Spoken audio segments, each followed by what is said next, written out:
আসসালামু আলাইকুম, সবাই কেমন আছেন? আজকে আমি একটা রেসিপি বানাবো। সেটা হলো বাসায় ট্রাই করে দেখবো যে আমি রুটি বানাতে পারি নাকি। দেখি যে অনেকে রুটি বানায়, তো দেখি আমি রুটি বানাতে দেখেন কী কী নিছি। এখানে আমি খাঁটি গরুর দুধ নিছি, এখানে চিনি এটা ব্লেন্ডার করে নিছি, গুঁড়া করে নিছি।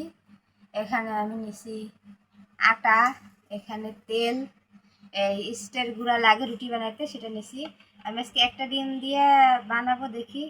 একটা ডিম নিছি আর এখানে খাবার সোডা আছে। আসেন দেখি বানানো শুরু করি। প্রথমে আমি এখানে যে আটাটা, সেই আটাটা দিব। এখানে আমি 1 কাপ আটা নিছি, যে যেরকম দেয়। তারপর এখানে আমি ইস্টের গুঁড়া দিয়ে দেব, এই 1 টেবিল চামচের মতো দিয়ে দিই। মাপি নাই তো, আমি আন্দাজে দিচ্ছি। দেখি আনতে একদিন বানাইছিলাম, তো আমার মেয়ে বলতেছে মা ভালোই হয়েছে, নাকি আজকে আরও একটু বানাই দেখি কেমন হয়। এখানে 1 চিমটি পরিমাণ একটু খাবার সোডা দিয়ে দেবো।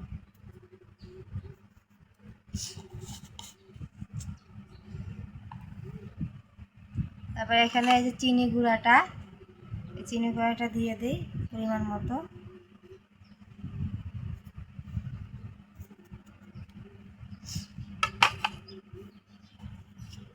একটু মিশাই। এটা আমি এখন একটু ভালো করে মেখে নিই। এই যে এখন একটু তেল দিই।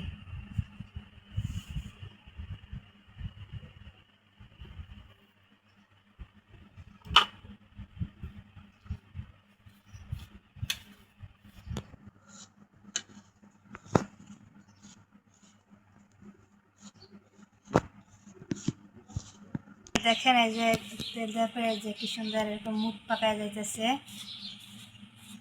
এখন এর ভিতরে আমি ডিমটা দিব। আমি ডিমের কুসুমটা দেবো না, কুসুমটা তুলে থবো।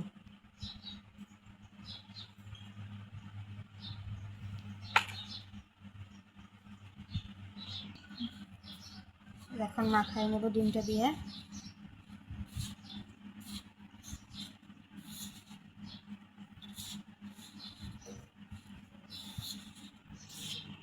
দিয়ে যে মাখানো সুন্দর হয়েছে, এখন আমি এটা এখানে অল্প অল্প করে দুধ দিয়ে দিব।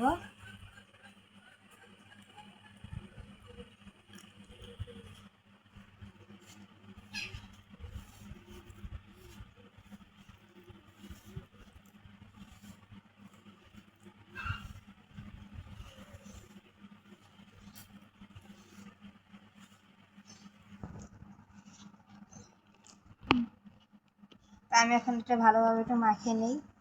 আমি আর দুধ দেবো না, যত ঘন দুধ দেওয়ার মানে যতটুকু লাগছে ততটুকুই দিছি। তা আমি এটা রেস্টে রেখে দেবো আধা ঘন্টার মতো।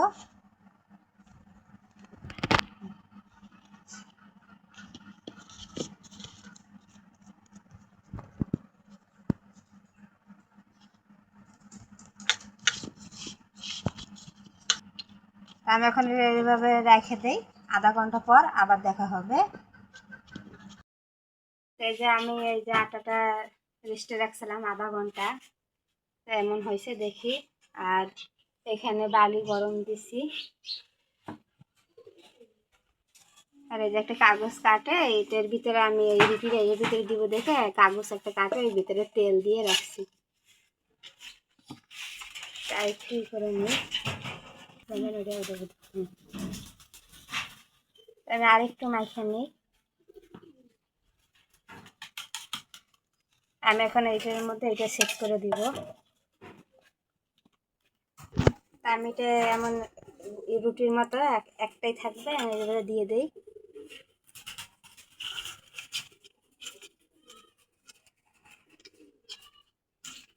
হালকা একটু সেট করে দিই। আমি এটা এভাবে সেট করে দিছি। এখন এই যে ডিমের যে কুসুমটা রাখছিলাম এটাই উপরে দিয়ে দেব। আগে দেখে এটা ফেটে নিই।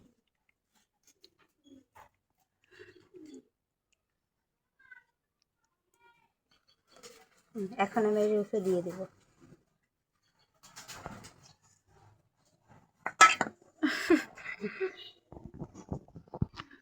দিতে যায় তো ফির পড়ে গেল। তো হোক, যতটুকু দিছি এতটুকু দিয়েই দেই।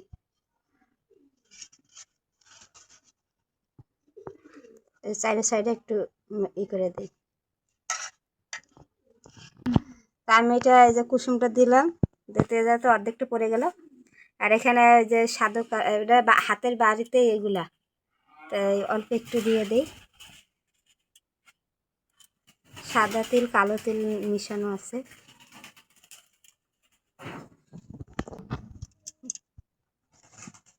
এখন এই যে আমার এটা দেওয়া হয়েছে। এখন এখানে এই যে বালিটাও গরম হয়ে গেছে। এই যে বালির মাছ ভাজা দিব। এই যে প্লেটটা দিয়ে ঢাকে দিব। এই যে প্লেটটা দিয়ে ঢাকে দিলাম। এখন আমি এই প্লেটটার উপরে এই যে কিছু আগুন দিয়ে দিব।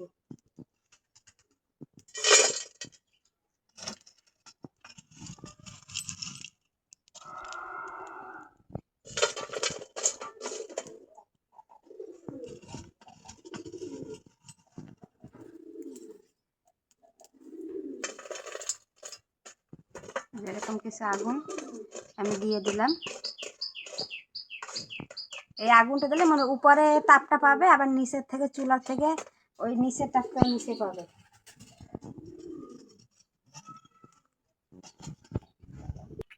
তো এই যে আগুনটা দিলাম এই প্লেটের উপরে। আর এদিকে আমি চুলায় আগুন আছে, কিন্তু হালকা অল্প একটু জাল দিয়ে তারপর আগুনটা আমি বন্ধ করে দেব। এই যে আমি কিন্তু এর উপর একটা ঢাকনা দিয়ে ঢাকিয়ে দিছি। আর আমি এখন চুলার জালটা বের করে দেব। আগুনের তাপে তাপেই এটা হবে। এই যে আগুন আছে, এই আগুনের তাপে তাপেই হবে। তো দেখি এটা কেমন হলো। সরাই। এই যে আগুনটা এই যে উপরে দিছিল, সেই কারণে দেখেন এই জায়গাটা কত সুন্দর একটা কালার আসছে। দেখি এটা দিয়ে দেখেন, ভিতরে কিন্তু হয়ে গেছে, কাঠিতে আসে নাই। আমার এটা হয়ে গেছে, এটা নামাই। দেখেন কি সুন্দর ফুলছে, একবারে কেকের মতো হয়েছে। এটা এখনো গরম আছে, দেখি। দেখছেন ভিতরে তেল দিছিলাম, কত সুন্দর লাগে না, কিছু না হয়ে গেছে। কাগজটা তুলি, দেখেন একবারে কেকের মতো হয়েছে, নিচটা কি সুন্দর, কিন্তু অনেক গরম। তারপর দেখি একটু, দেখেন কত সুন্দর হয়েছে ভিতরটা, মনে আছে যে কেক বানাইছি। দেখেন কি সুন্দর, মনে করেন যে আমরা যে দোকানের থেকে রুটিগুলা অনেক গরম ধরা যাচ্ছে না, আমরা যে দোকান থেকে রুটিগুলা কিনে খাই, তার থেকে মনে করেন যে আমরা যদি কষ্ট করে একটু হাতে বানাই, কিন্তু অনেক ভালোভাবে খাইতেও কিন্তু অনেক স্বাদ হয়। আর যদি দেখেন কি সুন্দর হয়েছে আমার রুটিগুলা, উপরে যে ডিমিটা দিছিলাম কত সুন্দর কালারটা আসছে, অনেক সুন্দর হয়েছে। গরম তো ধরা যাচ্ছে না, দেখেন কি সুন্দর। তো দেখেন কি সুন্দর ভাঙে যাচ্ছে, গরম তো, ঠান্ডা হলে কিন্তু আরো সুন্দর হবে। দেখেন কত সুন্দর নরম হয়েছে, দেখেন। দেখি অল্প একটু কেমন হয়েছে। সত্যি কথা যে অনেক কিন্তু সুন্দর হয়েছে, একবারে যে দোকানে যে রুটি কিনে খাই তার থেকে এইটা আরো স্বাদ হয়েছে খুবই কিন্তু বেশি। তা আমি একদিন বানাইছিলাম, বানিয়ে খাইছি, যে ভালো লাগতেছে। আজকে কিন্তু অনেক সুন্দর হয়েছে, আর কত সুন্দর হয়েছে। আর চুলায় বানাইছি তো একটু টাইম লাগছে, প্রায় আধা ঘন্টার মতো সময় লাগছে। আপনাদের যদি ভালো লাগে থাকে তাহলে আপনারাও বানিয়ে খান। তো সবাই ভালো থাকেন, সুস্থ থাকেন, আল্লাহ হাফেজ।